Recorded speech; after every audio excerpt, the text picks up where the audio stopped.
bonjour à tous pour cette nouvelle vidéo, et puis merci et bonjour à toi Anne-Sophie, Bonjour. alias Sodeco, Yes. de nous recevoir chez toi et puis d'accepter de faire cette vidéo, c'est vraiment sympa. Ah bah de rien, ça me fait plaisir aussi. Alors tu voulais nous parler aujourd'hui de la peinture, de toutes les possibilités qu'elle offrait, Oui. en termes d'aménagement, de délimitation des espaces, de personnalisation.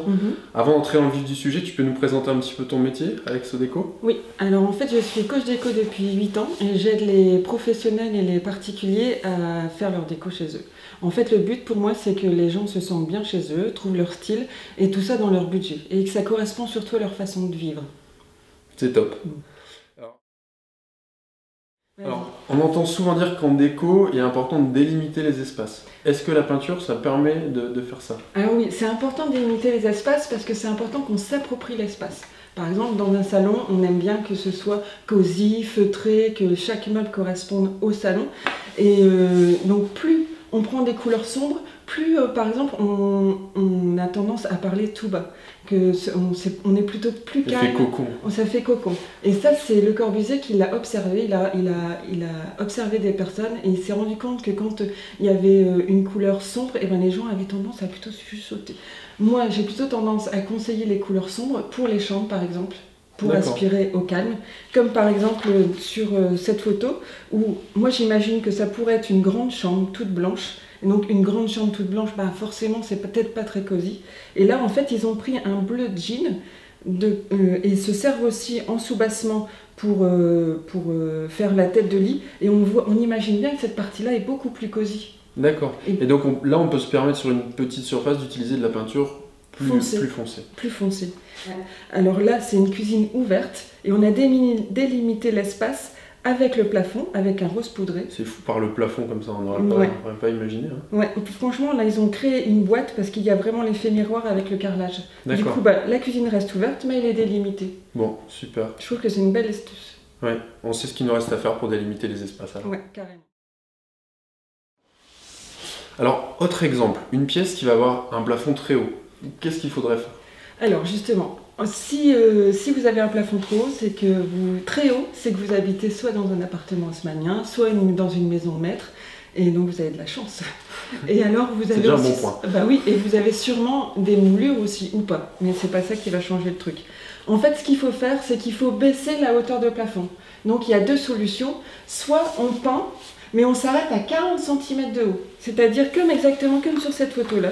D'accord. On s'arrête et on laisse 40 cm de hauteur. D'accord, donc c'est le blanc du plafond, on vient le descendre encore sur le mur. Voilà, c'est ça. Visuellement, on va venir le descendre. D'accord. Et après, on peint la couleur qu'on veut. Parce qu'en fait, je ne sais pas si tu as remarqué, mais les gens qui ont une grande hauteur sous plafond, ils ont peur de peindre. Parce que ça fait une grande surface. Et souvent, c'est tout blanc dans ces appartements-là, ouais, d'ailleurs. Et ben voilà, justement, c'est parce qu'ils ne savent pas comment s'y prendre, parce que ça prend tellement d'importance, tellement c'est haut, que finalement il laisse tout blanc. Par contre j'ai une autre astuce, mais alors là il faut oser un petit peu plus. Non, montre-nous ça. Alors il faut peindre que le plafond. En couleur. En couleur. Je te montre deux photos, une photo dans un salon et une photo dans la chambre. Alors il faut oser, hein. Mais il faut imaginer que, admettons dans la chambre, et tu peins les plafonds en orange, tes murs sont blancs et tu peux remettre des touches de déco sur ton mobilier. D'accord. Et c'est vrai que là, du coup, une fois de plus, on concentre l'attention sur le plafond et pas sur des murs qui sont interminables. Voilà, c'est ça. Et là, moi j'imagine, sur un plafond avec des moulures, et bien finalement tu les mets vachement en valeur. C'est vrai, on remarque. Ça les modernise, ça retire le côté un peu authentique de la pièce et ça les modernise vachement. Oui, parce que c'est... Alors, on a parlé du cas où on avait un plafond qui semblait trop haut. S'il semble justement trop bas, avec une sensation de perte de volume, qu'est-ce qu'on peut faire? Alors là, par contre, on va faire le contraire, c'est qu'on va agrandir l'espace du blanc. Donc là, on va descendre au maximum le blanc et à une certaine hauteur, on va venir mettre une couleur. C'est pour ça que tu parles de sous-bassement. De sous-bassement. Donc là, on peut s'amuser, on peut mettre n'importe quelle couleur. Sur cette photo que je te montre actuellement, il y a un joli vert olive. Bon, on peut mettre ce qu'on veut. Le tout, c'est que ça prenne un tiers du blanc. D'accord, un tiers, pour justement que le blanc soit assez grand, voilà. Et qu'on ait cette sensation de hauteur. Mais attention, il ne faut pas le mettre dans des petites pièces parce que ça va avoir tendance à délimiter l'espace de la pièce et du coup, ça va la rétrécir. D'accord. Et on peut aussi le faire que sur un mur ou deux. Et on peut faire tout le tour, mais il faut que la pièce soit assez grande. Donc il faut faire attention à... Ça augmente la sensation de hauteur du plafond, mais ça peut avoir tendance à rétrécir un petit peu. Il faut faire attention. D'accord. Après, j'ai une autre solution, c'est jouer sur la verticalité. Oui. Alors, il y a des choses qui sont très belles, comme sur cette photo où on peut prendre un papier peint. Et sur ce papier peint, c'est en tête de lit. Et là, du coup, on augmente la hauteur de plafond. On utilise la verticalité. Mais comme on est en train de parler de peinture, forcément, je vais te ressortir une photo avec la peinture, où là, tu vois bien que ça a tendance à allonger la hauteur sous plafond. Et en plus, on a le sous-bassement aussi. Et en plus, on a le sous-bassement. Donc les deux en même temps, c'est vrai que ça donne cette impression du mur jaune qui est très grand. C'est super bien fait. Bon, super. Bah alors, fini les plafonds trop bas alors. C'est terminé. Alors dans la liste de toutes les magies de la peinture, tu m'as dit que tu avais une solution pour réduire la sensation d'un couloir trop long. Oui, alors j'ai eu 2 clients qui ont ce cas de figure-là, des couloirs très très longs, et donc ils avaient l'impression de rentrer dans un tunnel. Donc là j'ai un premier exemple, c'est une cliente, c'est une ancienne qui est toujours, je pense, directeur artistique, et elle m'a montré son couloir. C'était au premier étage qui desservait toutes les chambres. Et donc elle avait vraiment l'impression de rentrer un tunnel, donc elle m'a appelé au secours pour lui trouver une solution.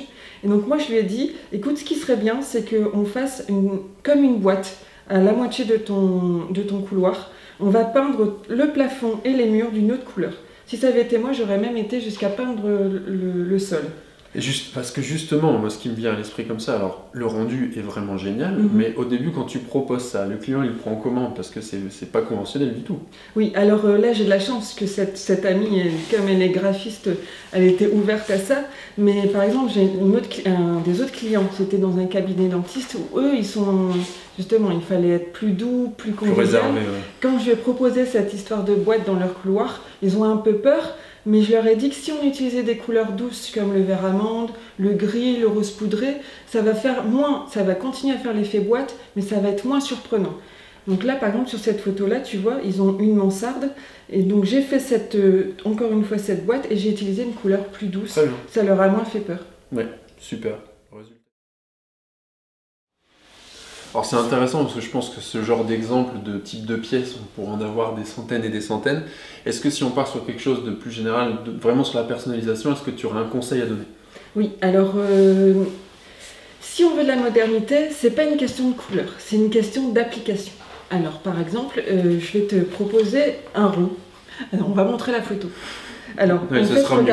Oui, ce sera mieux. Parce que regarde, là, il y a une lumière qui est suspendue. Et autour de cette lumière, ils ont appliqué un rond jaune. Et tu vois que ça illustre la lumière que pourrait diffuser la lampe. Ça enlève presque le besoin d'un abat-jour, finalement. Bah oui, on reste dans la simplicité et en même temps, c'est vachement graphique. Ouais. Et ça, pour la réalisation, c'est compliqué, comment on le fait? Ben non, donc d'abord, on délimite l'espace que ça pourrait prendre, qu'on a envie d'avoir, et après, on plante un clou, on prend une ficelle et on délimite le rond comme ça. Alors moi, si c'était moi, j'irais à la main levée, mais peut-être que tu as une solution à proposer. Oui, c'est ce que je te disais tout à l'heure. En fait, nous, on a du scotch de masquage pour courbe. Donc c'est vrai que dans ce cas-là, alors la délimitation, comme tu disais, l'astuce, c'est vraiment ce qu'il y a de mieux à faire. Le clou et la fameuse ficelle pour avoir un tracé droit. Mais on peut mettre un scotch de masquage qui va venir vraiment épouser la courbe qui a été dessinée. Et puis, pour ne pas dépasser, parce qu'à main levée, sinon la pression est trop forte. Ouais. J'ai une autre solution. Je ne sais pas si tu as remarqué, mais la tendance est un peu aux formes géométriques. Oui. Donc là, j'ai quelque chose à te proposer, c'est de faire une fresque sur le mur. Alors celle-là, je vous dis tout de suite, c'est mon coup de cœur, j'adore. Ah. Alors là, par contre, il faut faire attention au choix des couleurs. Justement, tu parlais des couleurs, j'en profite. C'est parfois pas évident quand on n'a pas l'œil. Toi, c'est quelque chose, c'est ton métier et c'est ce que tu peux proposer aussi à tes clients, personnes qui font appel à toi. Oui, c'est important d'harmoniser les couleurs parce qu'on a beau avoir envie d'une fresque géométrique, mais si les couleurs sont pas bien choisies, ça peut être très vite raté. Là, on voit, ça doit être le bas d'un mur sur les 2-3 mètres carrés. On peut le faire sur quelque chose de plus grand? Oui, regarde, j'ai sorti une autre photo où là, ils ont carrément fait ça dans une chambre d'enfant. D'accord. Ah oui, sur le mur entier et même sur plusieurs murs d'ailleurs. Ouais. Ok. Et donc il faut quand même qu'on explique comment on peut faire cette fresque avec du scotch. C'est vrai, on a expliqué. Comment? Du scotch de masquage. De masquage. Alors j'en profite, c'est vraiment très important, il ne faut pas s'amuser à le faire avec du scotch classique, parce que c'est vrai que le scotch classique il va tendance à enlever la peinture. Voilà. Alors parle-nous un petit peu de cette chambre-là, on utilisait pour la réalisation. Oui, alors pour la réalisation, moi ce que je conseille c'est d'abord essayer de faire à la main levée la fresque dont on a envie pour pouvoir la visualiser. Et puis après, on prend justement ce scotch de masquage et on délimite l'espace. Par contre, il faut faire une couleur à la fois. Oui, c'est important. C'est important parce que on va d'abord appliquer la première couche le matin. Et la deuxième couche le soir, est-ce que tu me confirmes? Oui, c'est ça. Maintenant, il y a des peintures vraiment qui sont excellentes pour ça, c'est-à-dire qu'on peut passer plusieurs couches dans la journée. Donc même en faisant couleur par couleur, comme tu le préconises, pour pas avoir de soucis et que ce soit bien propre, on peut faire ça en un week-end sans souci. Super. En tant que coach déco, alors c'est une question que tu dois souvent aborder, comment bien choisir sa peinture? Alors, d'abord, franchement, il faut suivre ses envies. Si on a envie d'un jaune, on s'y tient. Mais par contre, il faut bien le choisir. Il faut faire attention de choisir le bon jaune, parce qu'on peut vite tomber dans le jaune pisseux, pissenlit, pas très joli. Donc, ce qui est bien, c'est d'abord demander des échantillons. Ouais, alors c'est vrai, on en parlait juste avant, ne jamais choisir une peinture sur internet, sur un écran, parce que déjà selon les écrans ça varie énormément et l'écran ne peut pas refléter la peinture.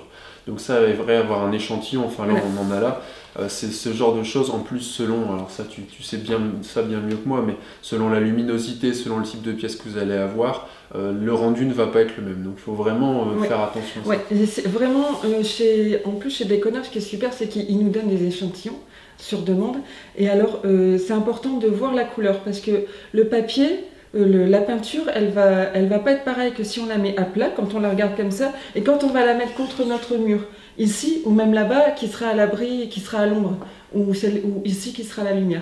Donc il faut vraiment regarder comment elle vit cette peinture. Et ça tu peux aider, on le redit une fois, c'est pas pour rien qu'on travaille ensemble sur les conseils déco, c'est que parfois pour choisir sa couleur, il est bon de faire valider, tu peux intervenir je pense même au niveau national, à distance, tu peux donner des coachings. Oui, il n'y a pas de problème. Comme moi j'ai beaucoup de teintes sous les yeux, c'est plus facile pour moi et je sais quand la couleur est pas belle ou qu'elle va pas bien rendre, c'est instinctif, je le sais. Alors j'en profite aussi sur les choix de peinture, là on parlait des couleurs, je pense qu'on peut dire aussi qu'il est important de choisir une bonne peinture. Oui. Pas faire trop d'économies là-dessus parce qu'il faut une peinture qui va bien résister dans le temps, qui va avoir un bon rendu des couleurs, parce qu'une peinture qui va être trop peu chère et de moins bonne qualité, va falloir faire plusieurs couches, on va jamais avoir le résultat attendu. Donc ça, nous on travaille, on a ramené un petit pot derrière avec Zolpan, un fabricant français, Cocorico, de peinture. C'est pas les seuls forcément à faire de la bonne peinture, mais il faut vraiment faire attention à ça. Ouais. Et du coup, elle est facile à appliquer? Oui, alors c'est Zolpan, pour la petite histoire, je crois qu'ils font de la peinture depuis 1959, si je dis pas de bêtises, et ça a été les premiers à faire de la peinture à l'eau, sachant que maintenant les peintures sont de plus en plus respectueuses de l'environnement, ça aussi c'est quelque chose auquel on tient. Elles sont vraiment à la fois faciles à appliquer, et pour des peintures à l'eau, alors pour ceux qui doutent encore un petit peu, il n'y a vraiment aucun souci, maintenant c'est des excellentes peintures qui ne polluent pas, il n'y a pas de mauvaise odeur, pardon. Donc on peut. Et comment on fait justement pour commander chez toi ces peintures? Alors chez moi, tu me permets de t'expliquer un petit peu ce qu'on fait, mais c'est magnifique. Tu m'expliques. Donc nous, on commande tout simplement sur le site. Alors le but, c'est ce qu'on disait, c'est que nous, on a mis en place un système d'échantillons. Donc avant tout, on valide sa couleur. C'est très important de ne pas se fier à l'écran. Et une fois qu'on a ça, on peut avoir des conseils sur le site. On a un chat en ligne qui nous permet aussi d'aiguiller les clients selon leurs besoins. Parce que la peinture, on l'a choisie en fonction de ses envies, mais en fonction aussi du type de mur. Si on peint sur du placo, ça va pas être la même chose. On peut peindre sur du carrelage, mais à condition d'avoir une bonne peinture. Donc voilà, il y a vraiment cette dimension goût et la dimension quel support je vais devoir recouvrir. D'accord. Et en plus, tu fournis tout. Les pinceaux, les pots. Mais ça, tu sais, c'est sur notre chaîne d'Econov, donc je pense que certains de nos clients connaissent, mais c'est vrai que c'est notre but, c'est de permettre, dans le cadre de travaux dont on parle là, de peinture, c'est de permettre de se concentrer juste dans la réalisation des travaux. C'est-à-dire que nous, on apporte directement chez le client les pinceaux, les rouleaux, éventuellement la ponceuse, parce que c'est important de préparer un mur.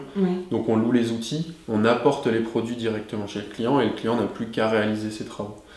une fois que c'est fini, on vient récupérer les déchets et les outils qui ont été loués. Donc vraiment cette promesse de enfin 100% de temps à faire ses travaux et pas le reste à devoir aller en magasin, hésiter et finalement choisir à pas avoir le bon produit. Coach, je trouve ça top. Bon, merci. Alors pour ceux qui ne le sauraient pas, de toute façon on l'a déjà dit dans la vidéo, mais tu fais partie de nos partenaires déco, donc j'insiste, n'hésitez pas si vous avez le moindre doute, ou même sans avoir de doute, c'est toujours vraiment impressionnant pour l'aménagement, on n'en a pas parlé aujourd'hui, c'était pas le thème, mais le choix des meubles, bien aménager son espace, ça c'est vraiment un plus, c'est pour avoir un intérieur qui vous ressemble, à votre goût. Et maintenant on te laisse l'honneur d'avoir le mot de la fin. Mais écoute Romain, je voulais te remercier de m'avoir accueilli dans ta petite boîte. C'était très très sympa. C'était vraiment un plaisir de discuter déco avec toi parce que c'est ma passion. Et alors maintenant j'ai plus qu'une chose à dire, c'est à vos pinceaux. Parfait, allons-y. Au revoir. Au revoir. Oh, écoute, je me suis éclatée.